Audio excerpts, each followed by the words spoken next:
Pozdrav ljudi, Matko s vama. Tražite li idealan obiteljski automobil? Ostanite sa nama. Opel Insignia 2018.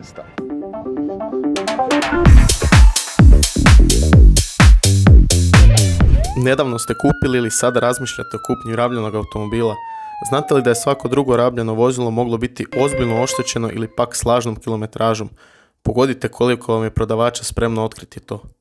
Jeste li stvarno sigurni u kakvim je nesrećama bio automobil? Nisu li dva automobila spojena u jedan? Kolika je stvarna kilometraža? Je li uvijek prolazilo tehničke preglede? Nikad ne vozite automobil ako ne znate njegovu punu povijest. Uvijek provjerite vozilo putem Car Vertical izvješća. Opel Insignia 2018. je druga generacija Opel Insignia. Druga generacija počela se proizvoditi 2017. godine. Već smo ju imali na testu, ali danas imamo karavana. Zašto imamo karavana? Zato što danas, evo, kad je taj auto recimo 5 godina star, pričamo o jednom od best buy automobila što se tiče obiteljskih karavana, praktičnosti, potrošnje i tako dalje. Što se tiče prednje maske i prednjeg dijela, otprilike sve isto kao i na limuzinskom modelu. Ono što mi se najviše sviđa je ta njihova prednja maska i ovaj jedan, ne znam kako bi uopće to nazvao, grba na haubi, znači na sredini, koja onako daje dinamičnost tom automobilu. Auto može doći naravno i nešto opremljeni od ovog našeg današnjeg na testu, međutim dobra stvar je što standardno imamo dnevna LED svjetla koja naravno dižu i dizajnerski ovaj automobil, tako da on i ovako već sad izgleda jako lijepo. Što se boka automobila tiče, ok, ne možemo pričati o nekakvoj sad pretjeranoj ljepoti. Zašto? Zato što se radi o klasičnom karavanu. Na samom zadnjem kraju su oni pokušali nešto napraviti kao nekakvu vizualno padajuću liniju sa ovim krom detaljima, iako zapravo ide ravno auto. Što se felgi tiče, radi se o alu felgama, 17 sola, Opelove. Ok, ne možemo reći da se priča o nekoj ljepoti, ali opet kažem, alu felge 17 sola na jednom obiteljskom automobilu, zaista čisto dovoljno. E sad, što se zadnjeg kraja tiče, zadnji kraj meni možda i najljepši, najuvjerljiviji na ovoj Insignii što se tiče dizajna.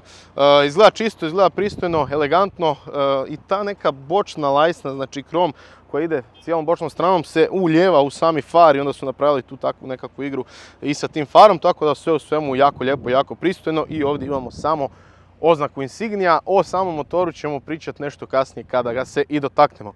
E sad, jedan od većih aduta ovog automobila, apsolutno, je njegov prtljažnik. Prtljažni prostor ovog automobila, kad sam otvorio, onda sam rekao, jebote, ovo je valjda uz Superba najveći gepek. Gepek je 560 litara, pravilnih dimenzija, čist, bez stepenice, bez ikakvih nekih pregrada, ko zna čega.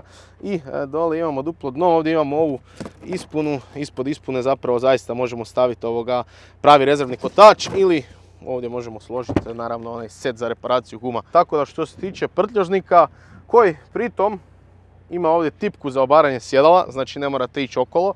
Imamo tipku za obaranje sjedala, imamo utičnicu 12 V, imamo ove kukice, svjetlo i naravno ovu takozvanu pokrivku. Sve to kad zbrojimo, top gepek. Idemo se baciti na motorni prostor. Motor današnje Insignije nam je 1.6 dizel. 1.6 dizelski motor u Insignijama dolazi u nekoliko varijanta. Ovaj naš konkretno danas je najslabiji, 81 kW, odnosno 110 konja. Dok najjači 1.6 ima, znači imate 110, 130, 150. Možda sam bubnuo, nije ni bitno, sad sam se malo zeznuo u brojkama. Ovo što sam vam htio reći je da ima 300 Nm i da iako se čini kao velik auto, da li će biti dosta je u vožnji. Pričamo o vožnji u nekim situacijama, naravno da biste voljeli da imate više konja, ali čisto je dovoljno, a ono što je najveća prednost ovog auta je dakako potrošnja.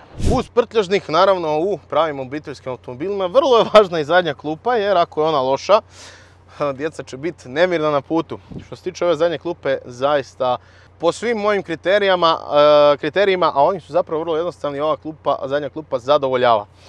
Prvo što je najvažnije, mjesta za glavu itekako imamo, mjesto za koljena također zaista pregršt. Što se tiče središnjeg naslona za ruku, on nam je tu, imamo dva cup holdera, imamo ventilacije iza što je zaista vrlo važno, ali opet Insignia je jednostavno ta klasa da se to i očekuje da ima. Isto tako ispod imamo i dva USB priključka, ispred svakog vozača, odnosno ispred svakog suvozača lijevog i desnog imamo znači ovaj pretinac i također imamo u vratima jedan pretinac Ovi materijali gore su napravljeni nešto mrvicu mekanije, znači nisu oni najtvrđi, to je također jako dobro, a sami ovaj dio i ovako neki dijelovi su napravljeni od kože.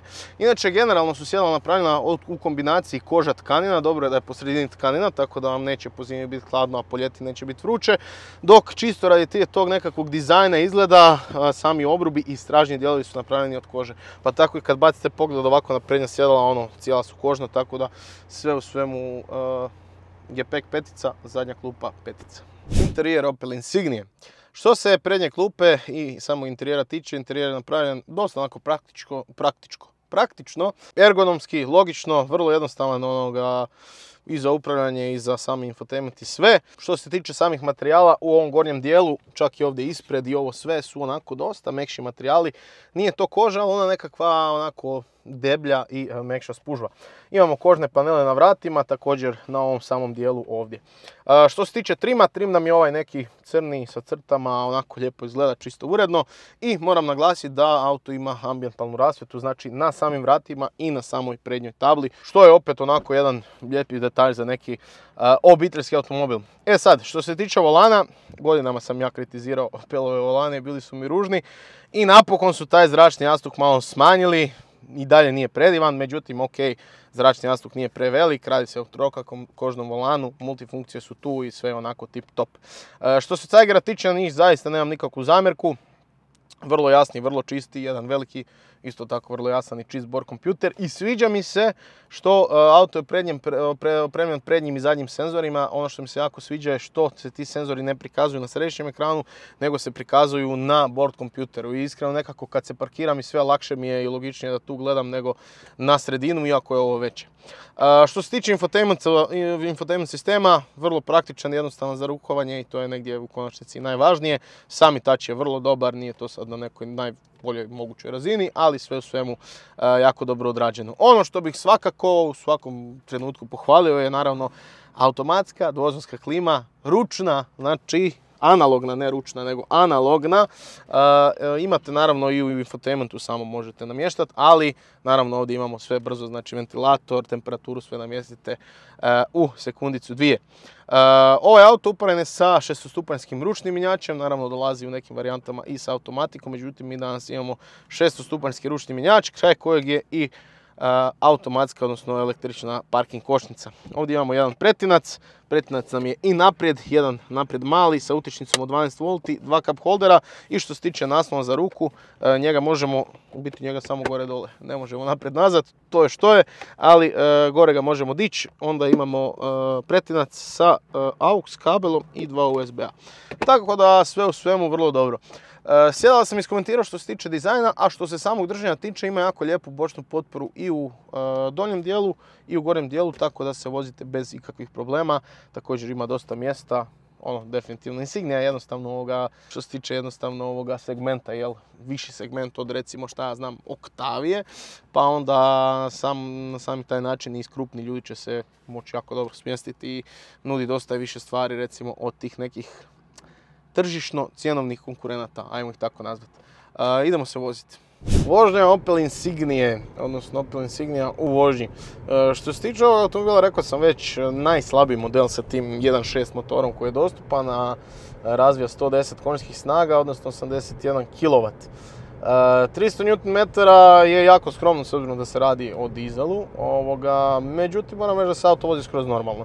Znači bez ikakvih problema, čak ni na uzbrdicama, ni nigdje. Naravno, kažem, vi sad ako trebate neki manevar na cesti izvesti, evo, gaz do daske i treba mu vremena i nije on to nešto poletan.